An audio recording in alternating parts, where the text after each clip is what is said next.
How can you improve your jumps in ballet? How can you get a higher jump? How can you get those feet pointed underneath you in the best possible way? You want daggers underneath.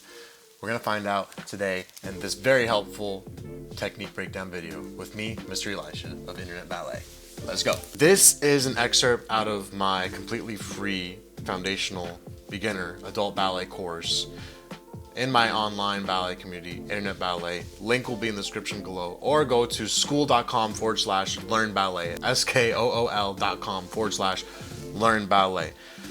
Mackenzie is my student here, and the thing about Mackenzie is she has what is known in the ballet world as daggers, like really pointed, arched, beautiful feet. Let's. That's what I'm talking about. That's what I mean. See those feet? Sheesh. One of the problems that she has is she's afraid to fully point her foot in the jump because she literally doesn't want to land on her metatarsal like that and snap her foot in half, okay? So what do we do to alleviate this problem? And how do I introduce the jumps, okay? So usually in the first class, I'm gonna introduce the jumps in the center, hands on the hips, and just try it out. Just try a couple jumps, just see where you're at with it. Now to start getting better at the jumps and perfecting the jumps, the sautés, right?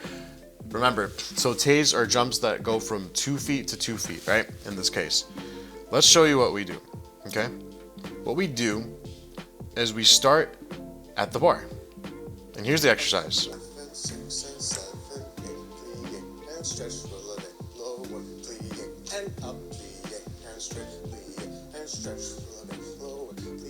And up and up and stay plie and stretch for a little bit and look plie and up and up and up 1 and 2 releve hands off slow lower arms down. All right, so there you have it. There's the exercise. Very simple, okay? So what we're doing here is we're slowing down the jumps a little bit, right?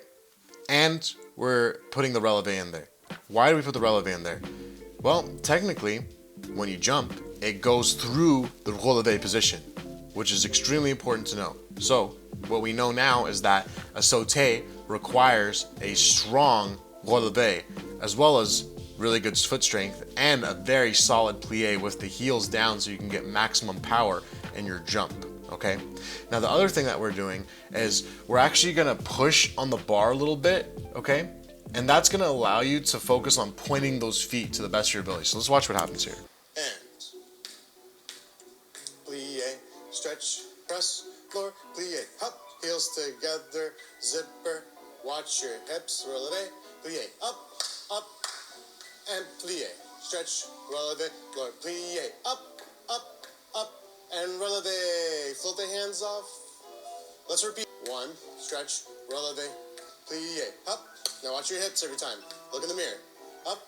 See, this is great because she's actually able to point her feet a lot more than she would have in the center. And she's building the strength, right? Up, press, float, hands, slow, lower, arms down, finish. So a couple of things here. So she was losing her rotation a little bit as the exercise went on. You can see the curve in the small of her back increasing as the exercise went on. She's thinking more about the feet than anything else. But what's really great is she's pointing her feet a lot more than she would have in the center. And I'll show you in a minute what I mean because we do some jumps in the center later on, okay? Now, what we're actually doing, as I said before, is we're pushing down on the bar and using the bar as a support, right, to build strength, okay? We can't just do everything flat out, all or nothing, right? That's how we get injured, okay? What we want to do is build with the foundation and build slowly but surely, week after week, right? We build strength, and this is a great way to build the strength, okay? So if you're at home, for example, you know, use whatever you use for the bar, right? If it's a little chair, you could push down on the chair a little bit. We're not pushing down so much that we're using only that, but just a little bit so that we can get a little extra height in our jump so we can get the action of pointing those feet under and get that into our muscle memory, right? We really want beautiful pointed feet in each jump. We don't want feet that are flapping every time. So now let's look at what it looks like in the center, okay? So to give you guys an example. So what we're gonna do here is a very simple step. It's the ballet skip. I give this to a lot of the younger students, and it's great for adult students for starting out because the ballet skip introduces a new level of coordination that some people may not be used to. So let's check out what it looks like. See, let's pause it right there. You can see she's not fully pointed at all whatsoever.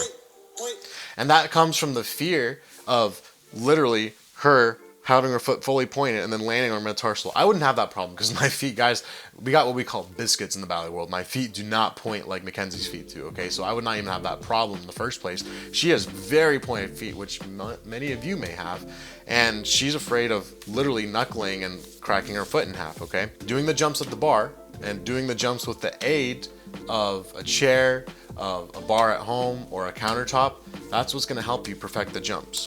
4, 5, 6. Let's watch again. 7, chin up, 1. Point, point, point. So a little bit better here, but you can see she's not fully pointing. And it's because she doesn't fully trust herself. So by using the bar, by having Mackenzie jump at the bar, she's going to be able to confidently point her feet underneath her, and she's going to get into the muscle memory of her own body, the action of fully pointing those feet. This is how you improve your jumps in ballet. Hopefully this was helpful. Hopefully this was interesting for you. If you want to learn more of the foundational basics, join our free online community down in the description below, Internet Ballet, school.com/learn ballet. That's SKOOL.com/learn ballet. This has been Mr. Elisha. Basta.